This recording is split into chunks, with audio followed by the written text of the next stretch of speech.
فضیلت والا کلمات دي.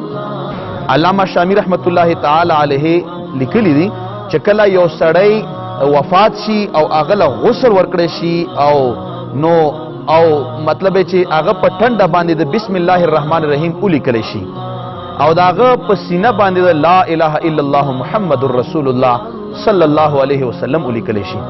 علامہ شامی سے فرمائی چې پورا امید دی دغه خبره چې دغه انسان ته الله تبارک وتعالى عذاب ورنکي. دا څومره د خوشاله خبره ده. پکار دی چې موږ خپل مړو سره په دغه طریقه باندې دا کلمات لیکو او پکار دی چې موږ خپل مړو سره دغه یو قسم لا خېګړه وکړو. همدغه وجه نه در مختار دا د فقه یو کتاب دی، مشهور کتاب دی. هغه دا لیکلی دي چې یو صاحب چې کله وفات کېدو نو دا وصیت وکړو چې کله زه وفات شم نو د ما په ټنډه او په سینه باندې بسم الله الرحمن الرحیم ولیکئ. چې کله د وفات شو د په ټنډه باندې او په سینه باندې خلق راپورته شول او د په ګوته باندې ورله بسم الله الرحمن الرحیم ولیکلو.